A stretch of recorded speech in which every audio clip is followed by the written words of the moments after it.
What's up, guys? It's John with National Sports Entertainment, and I wanted to go into another game I like coming up on Sunday. Like I said, I've been trying to look at them and just see what the talking heads are saying, and just look at the Vegas lines and things of that nature. I've also been looking into futures, and the game I like here, as you can see in the title, is Panthers Falcons, and it's going to be how I think about the futures as well. I think I'm picking the winner of this game. I understand it's only the first week, but I'm picking the winner of this game. I also think this team's going to win the division. I'm also going to go into the Chiefs-Lions in a second because when I picked them like 3-4 days ago, I locked them in. And this is why I explained before, like, people were asking me to go into videos on week one, like weeks ago. And I was explaining even days ahead of time, the lines can change pretty significantly. So I'll be going into that in a second because there's some props I like. But this is why I like this Panthers-Falcons game. I think it's a game where it is going to be contingent on how these teams do all season long. I think we're going to know pretty early on how the NFC South is going to fare. I like the Panthers, and the reason being, I think of all the quarterbacks drafted, I think Bryce is going to have the least growing pains. From a real or fake perspective, it makes sense. He played with Saban, obviously. Won the Heisman. And then he got a little hurt last year, but again, it was just a year after he won the Heisman to learn more about systems, things of that nature, pay his dues. And that's what it's about, really, paying your dues, and then you get an opportunity. Speaking of paying your dues, I guess Caleb's doing that right now. I'm not sure if people saw this yet, but I think it might be in the NFL section. Yeah, I guess he was. His dad was talking about how he doesn't want him to get drafted early because if he gets drafted early, that could mean he is going to go to a shitty team. And not too long after that, we got him here wearing a dress. I'm sure you guys know how that works with people wearing the dress. So, Shane, I appreciate you pointing that out, like in the Discord, always putting good things. But, yeah, this is definitely some kind of, in my opinion, humiliation ritual, which means Caleb's probably going to do darn good because, again, I just feel like when they do these types of things, just look at Dwayne Wade's sons. I mean, it goes to movies, too. They would not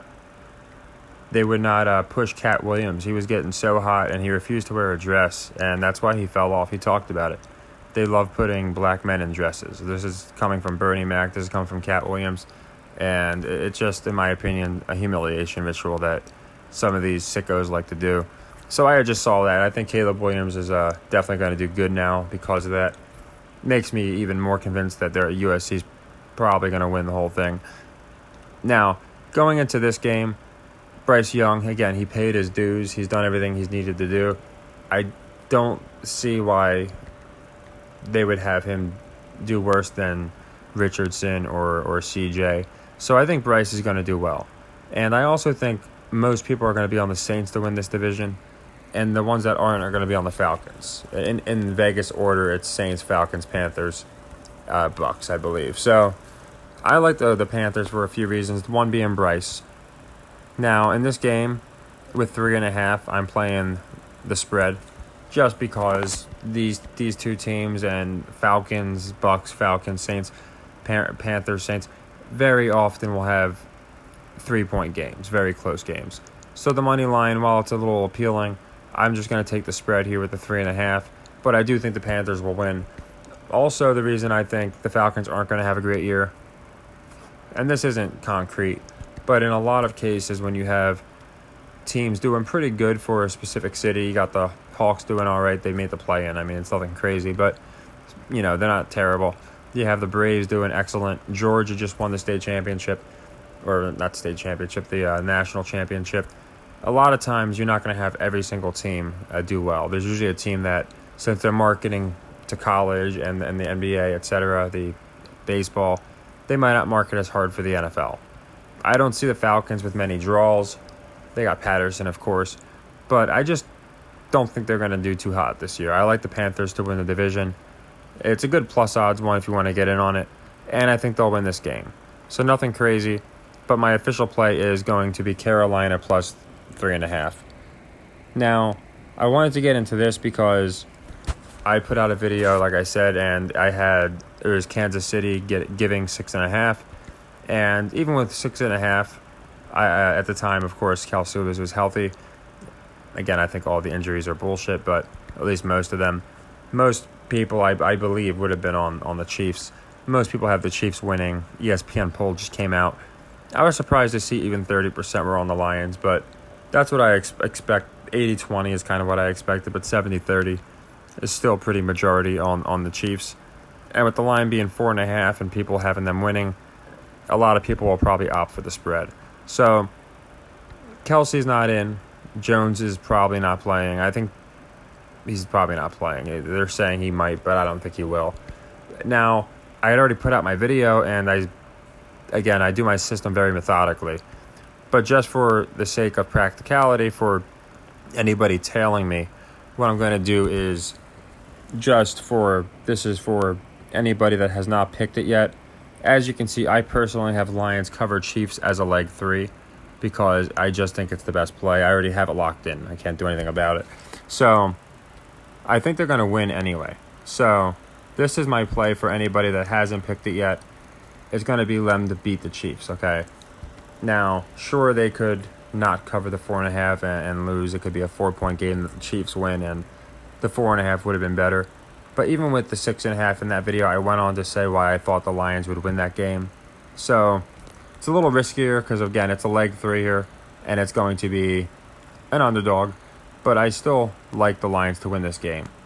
And with it being a leg 3, it's about plus 180, so almost 2-1.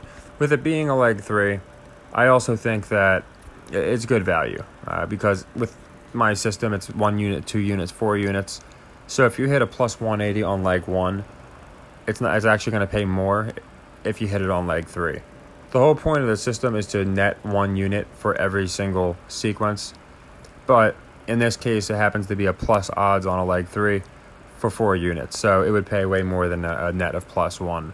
So again, I personally had the plus 7, but I understand a lot of people might not have been able to get that. So I like the Lions to just outright beat the Chiefs. So that's a little update, if you will. I think they will win, and I think it's worth playing as a leg 3. So that's why I'm going to go ahead. And again, I always do this just for like worst case scenarios to show even if you're getting the worst odds or things of that nature, you're going to still do very well with the system. So I like the Lions to win, and I also like some props, and they're right here below. So here are the props that I like, and they're for a few reasons.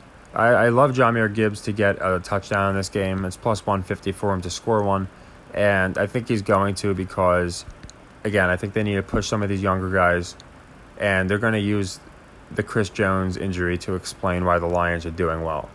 So whether it's a receiving one or a rushing one where they're able to get to the goal line and, you know, now the defensive line for the Chiefs isn't as penetrable, they're more penetrable, I think it's very likely Gibbs will score a touchdown in this game. I love Rashee Rice to score a touchdown for the Chiefs, not because it's more likely, but because I like the plus 450.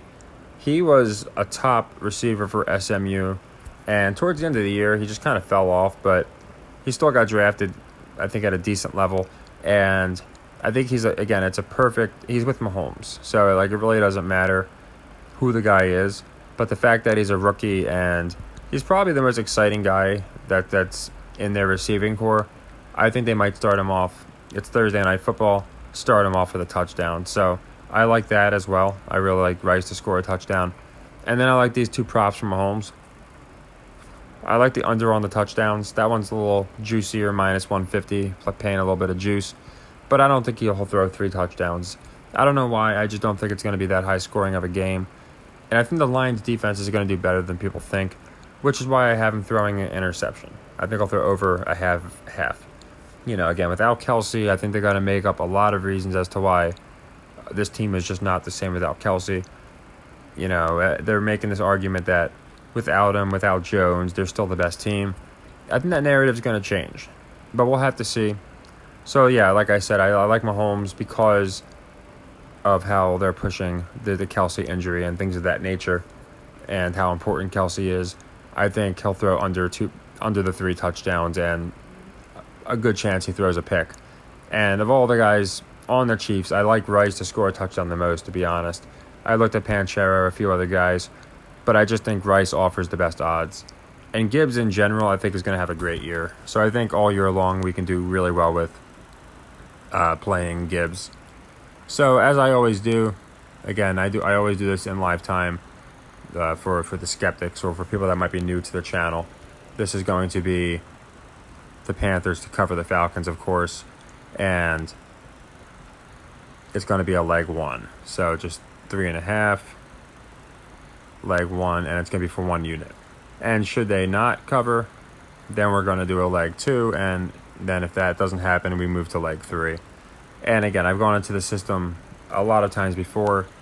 The way it works is if we lost a leg 1, 2, and 3, let's say hypothetically the Lions forfeited tonight and lost the game, and we lost this sequence, that's a -7. It's 7 units lost. As you can see, it's really early in the year, but we're already 6 sequences that we won.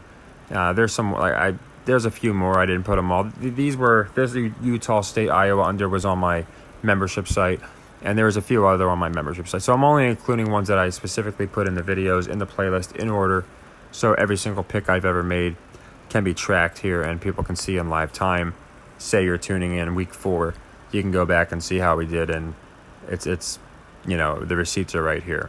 So yeah, that's the reason I do the system this way, because we can afford to lose leg 3s, but we're getting great value here should the Lions win. And even with the line change, I don't see, again, if anything, people are going to be more on Kansas City. I don't think people are going to, as long as Mahomes is out there, in my opinion, he could be out there with 10 kindergartners. As long as his head is 75% attached to his shoulders, the Joe public is going to take him. I've learned that. It just seems to be the case. People think that's going to be, he's enough, and that's how he's been pushed. So I don't blame people for thinking that. But yeah, I just wanted to retouch on that because I know a lot of people are curious what I thought since the line changed, and now we know that Kelsey won't be playing. I like the Lions still. I don't think the public is going to fade Kansas City at home, the Super Bowl champs, because an important player, but a player is out. Again, I think they just stake 90% of the action as long as Patrick Mahomes is playing, even if he's, quote, injured. So, yeah, I like the Lions here for the win. That's the new pick just because, again, I already locked mine in, but I know a lot of people did not, so I always like to give exactly what I believe is going to happen and do a worst-case scenario. So I just went with the money line on my personal sequence here on the notepad. For anybody that's just getting in now, this is, this is the pick that I would go with just because the 4.5, again, it could be a 4-point game, sure. I just think the money line is more profitable. And yeah, as far as the Falcons, I think they lose.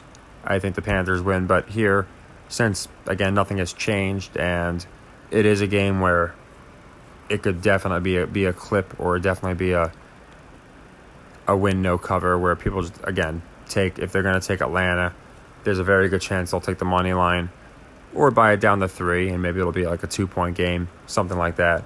But I like Carolina here to cover the 3.5.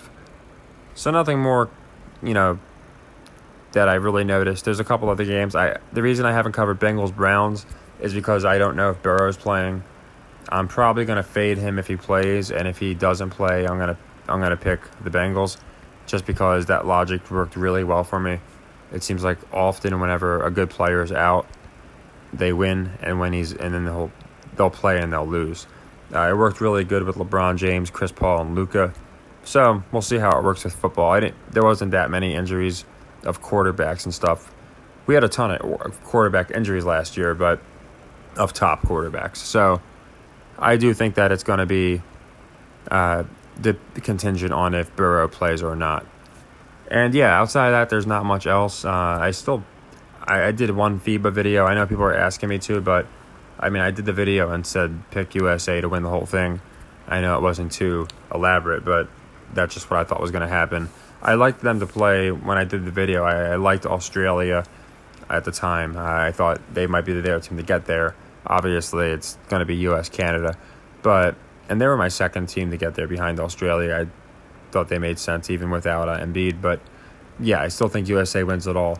My logic there was essentially the NBA is in America and international stars are being made in America. Even some that like Luka, they were made overseas. They're still being really established in America.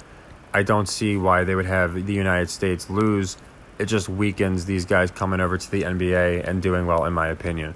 So you have to make even. That's why I think they had even role players. Austin Reeves, they're a little better than role players. Some of them, Anthony Edwards, but none of them are top 5 players in the league. And I think that's for a reason, to show that a well-coached United States team will still beat Luka or still beat any of these other guys. So yeah, I still like that. And man, it's funny. I didn't think people would get so triggered over tennis, but I'm guessing it has something to do with politics, because there's people that just I've never seen them on my channel, and they're so offended that I have the gall to say that it might be scripted for Coco. I said this 2 matchups ago, and now she's in the semifinals. As you know, she's my pick to win it. She's going to be playing in Arthur Ashe. She called tennis racist, all these different things, and it's going to be in New York. And it's also interesting because whether it's her and Alcaraz, I think it's going to be her and Djokovic. I've been saying that from the beginning. But either way, I think history is going to be made, because if her and Alcaraz win, it's probably going to be the I would think the 2 youngest players to respectively win their Opens. They're both 19 and 20. And contrast, if she wins and Djokovic wins, I think it might be the oldest and youngest to both respectively win. So either way, there's a story there. But they're really pushing, like I said, Coco as the new Serena, just because I think of nostalgia. I think that's the reason they're doing it. So I genuinely think that Coco is still going to win. Nothing's changed there. The only thing that changed the odds, she was around plus 400. When I did my video, she was plus 275. And now she's moved to the odds-on favorite at plus 180. And to me, it was just very obvious. If she's going to win a major, this is going to be the U.S. Open, where she's the underdog. And she's going to be heavily, heavily cheered. And again, it's in Arthur Ashe. They're talking a lot about Arthur Ashe. They're talking about Serena. So they're not setting up these narratives for no reason, in my opinion. And then on the other end, like I said, while we're here, I think it's going to be Djokovic Alcaraz again. Djokovic beats him. I did a video on both of these, Coco and Djokovic. Again, people came out of the woodwork, and they're so offended at my Coco analysis. But they could have just, whether you agree or not, whether you think Coco is scripted to win, or, as you know, my channel, I just pick who I think is scripted to win, and I don't draw the line at entitled tennis brats. So again, the last video was where I covered Coco. I'm guessing people that think it's real, that are politically motivated for the most part, just took exception to that, because it's not really people that are talking about sports. It's just like, oh, how dare you have the audacity to say Coco can't win without scripting things. And I'm just like, well, maybe you should watch my hundreds of other videos. I promise you she's not the only one that I think is scripting things. So yeah, nothing's changed there, except a lot of people's hurt feelings, I guess. But again, that's mostly not people that know my channel. I think it's people, although you'd think by reading the title it would give it away, it's people that stumble upon me, and then they're very offended that I would think a $1 billion league might pay the players a little bit extra to throw games. But yeah, I think it's still good odds on Coco. You're getting about plus 180. And she'll be matched up against Sabalenka, so she's going to be pitched as the underdog. And we're going to have, I think, Alcaraz Djokovic. And I think it's all very interesting how it ties up.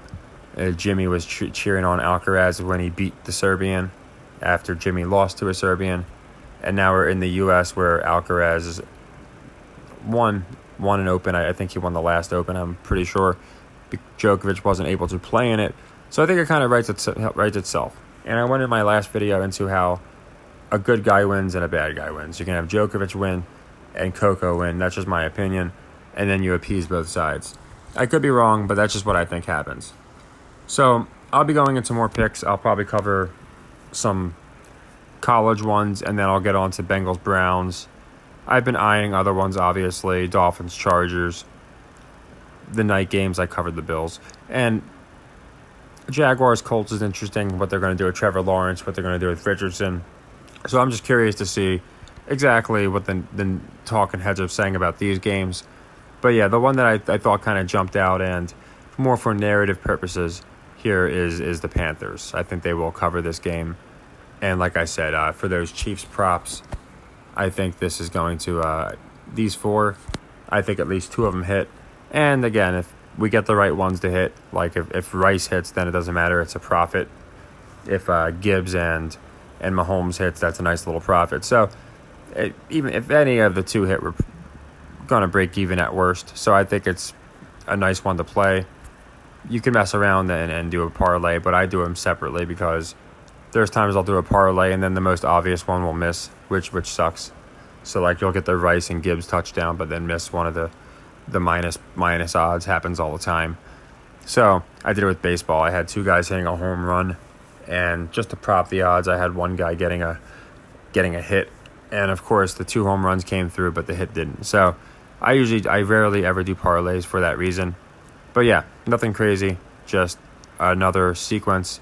It's going to be a leg 1, and the Lions, like I said, still leg 3.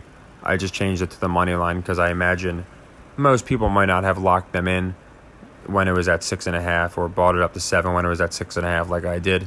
So for anyone that didn't, to me the money line is the play here, not the 4.5, and I still think they're going to beat the Chiefs. So take care, everybody, and happy earnings.